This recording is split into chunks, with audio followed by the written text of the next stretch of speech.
Hey there, I'm Laura A. Grace, and I am a writer and reviewer here at Beneath the Tangles, and I am so excited that you are here. As you guys may have known, or if you don't know, let me go ahead and share, is that I have been doing a video series here on Beneath the Tangles, sharing the ABCs of Shojo Manga.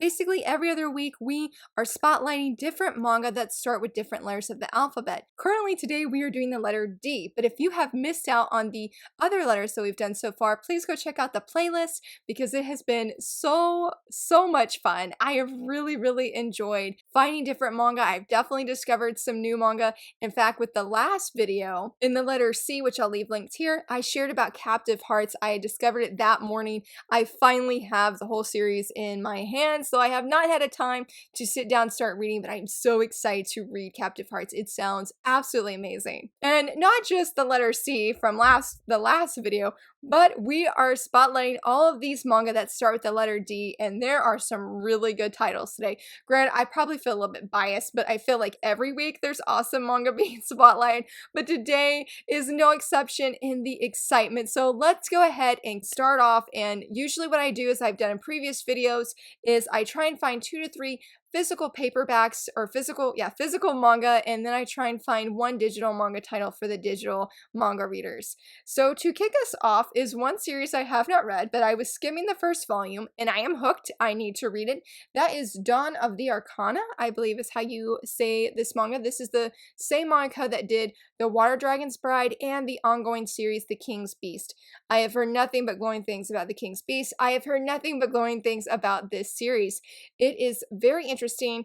It reminds me, well, I haven't personally read Yona, but I have been told that it's very similar to Yona.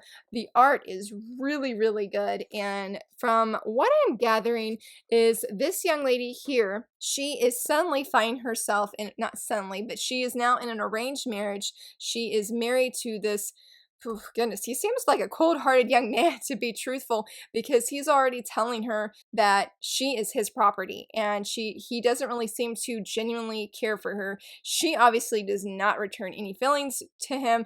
It seems, from what I was reading / skimming, that it's pretty hostile. Okay, I will just say that there were swords that were pulled out here, or daggers, and I was like, oh man, I was like, hopefully everybody's gonna be okay, because I was not expecting that. I believe this is a political fantasy / romantic fantasy, and I'm like, okay, this is another series that I'm gonna have to go get all the volumes because I was very intrigued, though I was sad to see how hostile that he was towards her. I mean, I don't think her life was on the line. He was not threatening her per se from what I was reading, but he's definitely not friendly. Like, he's not your happy, fluffy shoujo male hero kind of thing. And not that every male hero in shoujo's like that, but I just was surprised to see he very much knows how to push her buttons and try and get a reaction and get her riled up. And so rather though than being passive, she's like, I'm going to stand up for myself. You're not going to tell me what to do. I may be your wife, but that's all I am, and it's only a name. So I was like, you go, girl. You go tell him. So yeah, this is Dawn of the Arcana.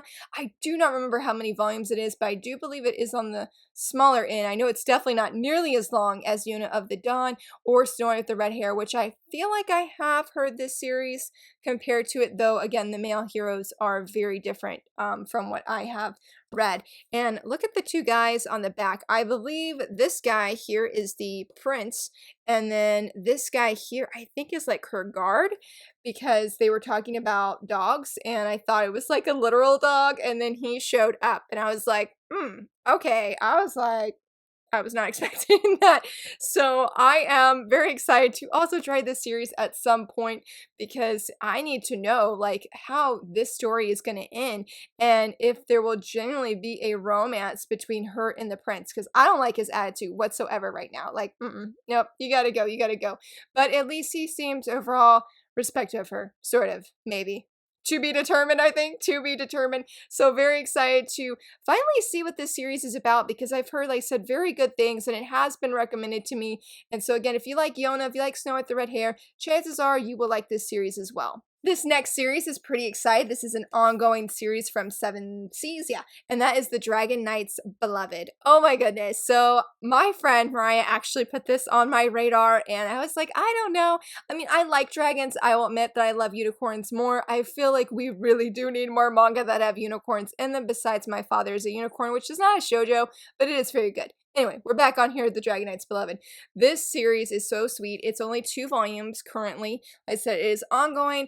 And oh my goodness, I was about to say it's so sweet. I've already said I think like 3 times now.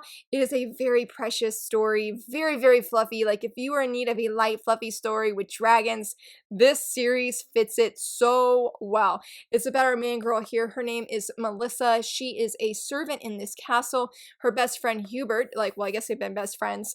He is a Dragon Knight's writer, and it's becoming around Melissa's like birthday where she's sort of basically going to be considered a woman and can go accept marriage prospects, as well as she wants to go out into the world, so to speak, and gain some experience for herself because she's sort of been coddled. Not that that's a bad thing, but she's like, I sort of want to, be on my own and be able to show that I can get like this job. There's a certain job that she's wanting. It's like the leading maid that sort of oversees all the other maids. I am blanking on the name of that title, but that's what she wants to be. But she feels like she's sort of just being handed this role, and she wants to prove that she can. So Hubert actually offers her, or asks her an interesting request. He said, will you pretend to be my fake lover and come live with me on my estate where there's dragons everywhere? Because fun fact, Melissa is obsessed with dragons. She doesn't just love them, she is obsessed with them. And this is actually one of the really fun parts about this story, because I have never seen such strong love for dragons in any manga series until I read this one. I mean, you see dragons in the world building of like decorations, so to speak, on buildings. Of course, I'm not finding anything. The way that dragons sort of play, not sort of, how they play a role in this story and how they affect even in things when it comes to romance is very, very interesting. And so Melissa, she's considering that prospect because she was like, oh my goodness, being around dragons. And again, Hubert is one of her best friends, and oh my goodness, I'm really, really excited where things go from this story. Like I said, it's very light. There's not much conflict in this first volume, but there's one character that comes on the scene, and I'm like, okay, I'm really curious to see where things are going to go from here. And the cover is so cute. And interesting thing about this is the page quality is super, super nice. I know that's a really random thing, but I cannot wait for volume 2 to finally read it. And look at this little baby dragon. It's so cute. It's so cute. Like all of the volumes for this manga have been absolutely adorable. I do have volume 3 on pre-order, even though technically I have not read volume 2 yet. For my third paperback pick, I am very excited to feature this series because I have only seen this series maybe featured 1 or 2 times, and that is Dragon Girl. It is just 2 volumes, so I think technically these are like omnibuses, and check out the spines. Look at that. That is so cool. I do have it lined up, right? I gotta make sure I have it lined up yet. There we go. Look at that. I absolutely love that they did that. I have not seen quite something like that where like a girl character's face is like broken in half and completes it this way. I think Vagabond has a little bit of something like that. But anyway, again, we're talking about shoujo manga. Keep bringing up other manga series that are not shoujo. But Dragon Girl, this has been on my radar for a really long time because this fits what I love reading, and that is shoujo manga that has those sports overtone, because our main girl here wants to join the cheering squad, but at this specific school, which happened to be an all-boys school until that year. And she is one of the first young women that is joining.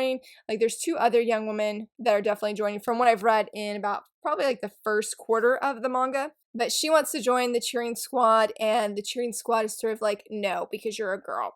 And I think Rena is her name, and she is just not having it. She is a very fun and outspoken heroine. I have really enjoyed how she just does not take flack at all. She wants to join the cheering squad because her father was like the captain of the cheering squad and had like this incredible reputation at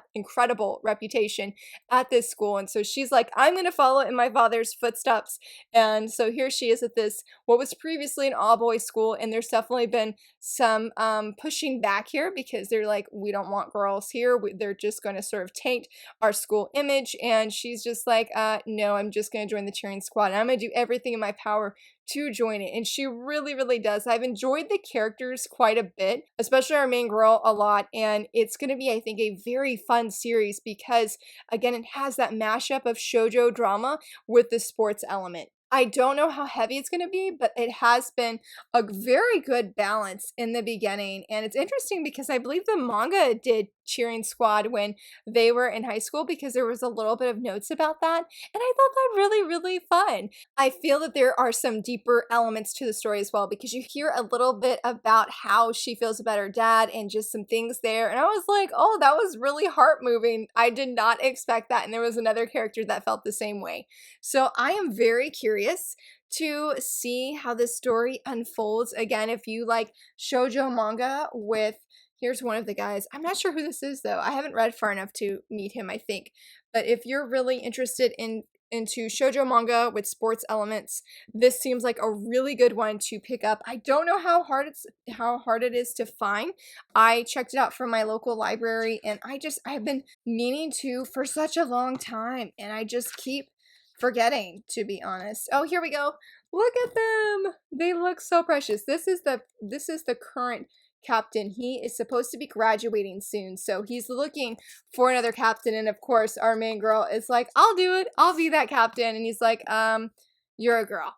And so there's nothing against girls obviously being a captain, but just, I guess you would say that stigma that's currently there that the girls are coming into what was this all boys school. So again, I haven't read enough of this to find out more just yet, but I have enjoyed what I've read, especially the main character. I mean, she is just a very fun and just really fun main character to follow. That's all there is to say with that. And last but not least, let's go ahead and feature our digital manga, which was one of my favorite mangas, at least when it comes to digital, that I've read, and that is Doing His Best to Confess. This was so precious. This was so wholesome and so precious. I absolutely loved it. It was so good. I read it and I was all smiles and giggles the whole way through. The whole way through. So our main guy, because this is actually centered around a male hero, and he really wants to confess to this one girl. He really likes her, but everybody around him just thinks that he's really aloof and he's just really cool, when ultimately he's just really shy and very ditzy at the same time. And it is just so incredibly sweet and so incredibly precious, especially when it comes to the young girl that he likes, because she just doesn't realize, like, she is totally oblivious to how he feels or anything, and they make a super just adorable couple. They're not a couple yet, at least I hope that they will be soon, but he's hoping again to confess to her, and I really hope he does. I mean, you can just see his desire and the things that he does, and the really wholesome romantic shenanigans are just so adorable. Like, this is another super light and fluffy read. I really, really, really enjoyed it. I keep meaning to pick up volume 2 because, oh my goodness, the end of volume 1 left on a straight cliffhanger, and I'm just like, oh my goodness, what is going to happen next? I would highly recommend Doing His Best to Confess if you don't mind reading digital manga, and like I said, you want soft characters, really sweet moments, and just something that will make you smile. I really feel like that this volume just is so successful at that, of just making the reader smile, making them happy, and have all of the warm fuzzy feelings, because I definitely had all of those times 10. It was a very, very enjoyable read, and I just can't recommend that one enough for sure. And that wraps up all of the picks for the letter D today. We have Dragon Girl, the Dragon's Knight, the Dragon Knight's Beloved, and wrong volume, Dawn of the Arcana, as well as Doing His Best to Confess. I would love to hear, what would you pick for shoujo manga that starts with the letter D? What are some other manga titles that you know? Because I feel like I had a few more, but I can't recall them off the top of my head that I wrote down. But again, I have discovered another manga that I want to check out and see what it's about, because I've really recently have been into fantasy shoujo manga, especially after I read the first volume of Beast of Abigail, which I did do a mini review in the letter B. Again, thank you so much for watching. I would love to hear what you would choose, and if you enjoyed this video, please give it a thumbs up and subscribe, and I can't wait to share the next letter with you. Bye!